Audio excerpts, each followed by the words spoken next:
राय साहब, पहले तो जरा इस पे बात कर लेते हैं कि आईएमएफ भी जो है वो खदशात का इजहार कर रही है। हालांकि अब बहुत सारी चीज़ें बेहतरी की तरफ जाना शुरू हुई हैं, लेकिन सियासी अदम इस्तेहकाम जो है वो अभी भी आईएमएफ को खटक रहा है ज़रा थोड़ा सा।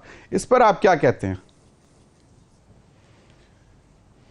जी, सबसे पहले तो मैं इमरान खान को मुबारकबाद देता हूं कि आखिर वो कामयाब हो गया और उसने जो आईएमएफ के दफ्तर के सामने मुजाहरे कराए और जो आपने वजीर खजाना से खत लिखाए और अदम इस्तेहकाम पैदा करने की कोशिश की, उसकी सारी ये मेहनत जो है पाकिस्तान के खिलाफ और रियासत के खिलाफ और पाकिस्तान के खिलाफ जो वो साजिश कर रहा है, उसका नतीजा उसे मिल गया है। उसे शर्म आनी चाहिए, आज उसका सर शर्म से झुक जाना चाहिए कि उसने पाकिस्तान की रियासत के खिलाफ ये सब कुछ किया और आज आईएमएफ ने वही जो उसने किया वो अपने नोट्स में लिखा है।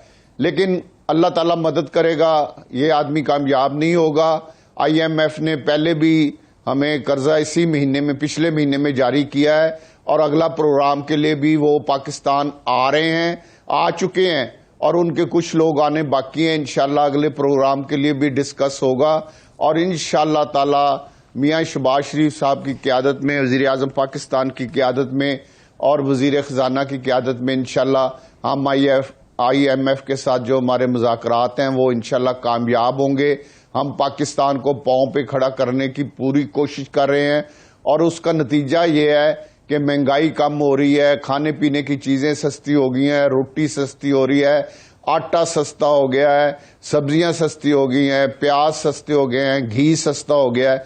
तो ये जो आम गरीब आदमी जिसका चूल्हा नहीं चल रहा था, अल्लाह का शुक्र है कि उसका चूल्हा चल पड़ा है और मजीद इंशाअल्लाह ताला पाकिस्तान अब तरक्की के रास्ते पर गामजन हो चुका है।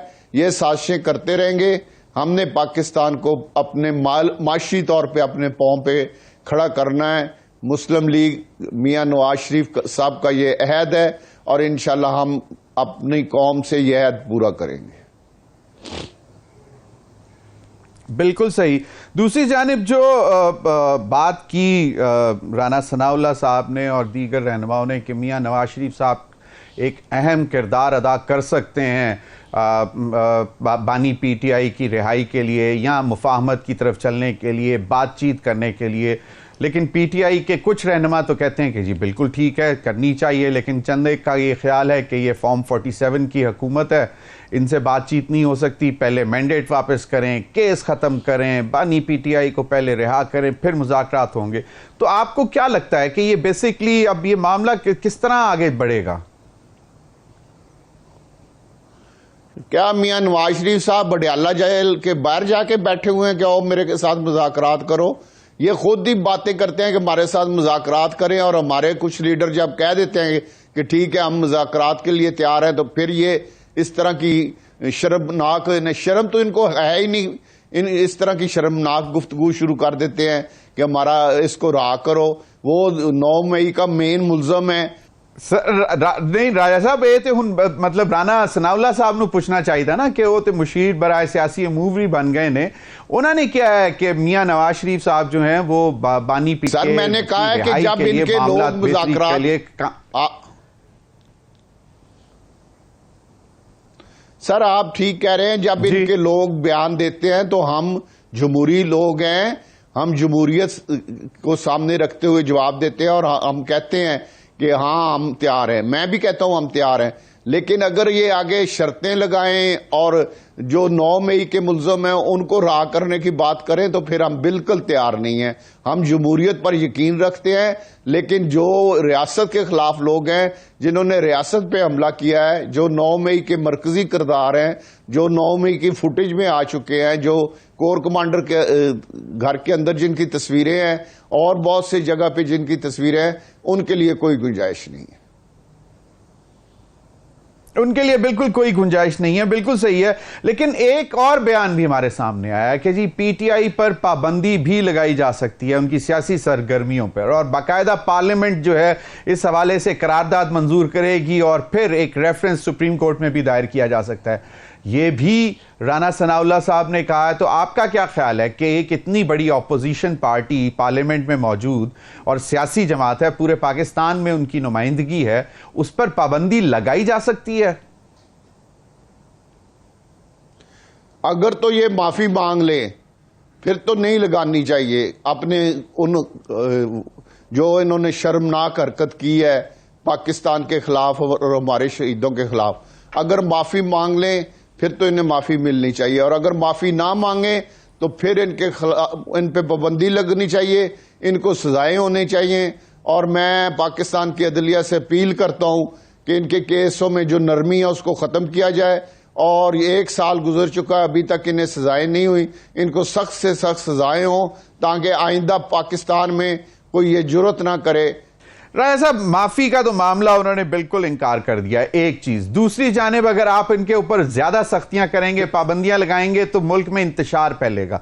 तो कोई दरमियानी रास्ता आपको लगता है कि कहीं से कोई निकल सकता है जहां से मामला चलते रहें, बेहतरी की तरफ आगे बढ़ते रहें, आपकी हुकूमत जो है आवाम की खिदमत के लिए काम करती रहे, महंगाई कम कर सके, माशी सूरत हाल बेहतर हो, रोजगार मुहैया कर सके?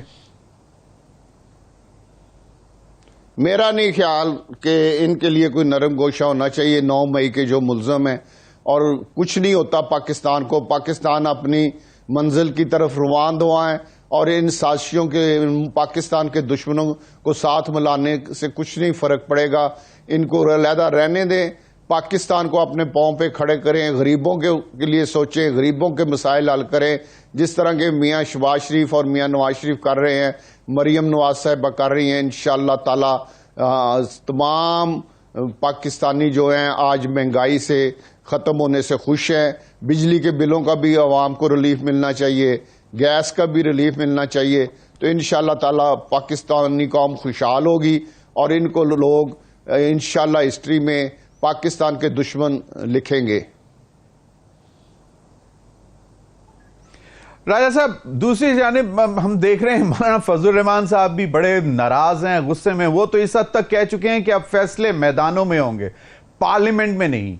और वो कहते हैं कि जी इनके साथ तो बैठा ही नहीं जा सकता पार्लियामेंट में, हालांकि वो खुद भी अब मौजूद हैं, हल्फ भी उठा चुके हैं, लेकिन वो कहते हैं कि जी फैसले मैदानों में होंगे। वो भी एक तहरीक, पहले एक अवामी पार्लियामेंट का वो कह रहे थे कि जी एक अवामी पार्लियामेंट होगी, वो निकलेगी। फिर अब वो तहरीक तहफ़्फ़ुज़ आईन पाकिस्तान के नाम से भी एक तहरीक लॉन्च करने जा रहे हैं। तो अगर इस किस्म की सियासी अदम इस्तेहकाम की सूरत हाल मौजूद रहेगी, तो फिर जो आपने ये बातें कही हैं, ये हुकूमत डिलीवर कैसे कर सकेगी? देखिए जी, हर सूरत डिलीवर करेंगे, ये हमारा कौम से वादा है। लेकिन मौलाना फजल रहमान साहब की हद तक मैं जरूर समझता हूं।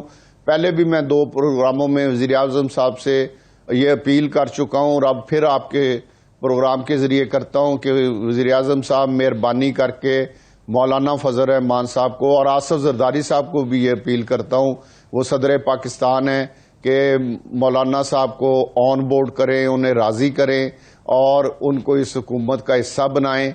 इससे पाकिस्तान में जमहूरियत मजबूत होगी, और मौलाना फजल रहमान को नाराज़ नहीं करना चाहिए। मैं इसका हमायती हूं कि उनको हर सूरत राज़ी करना चाहिए।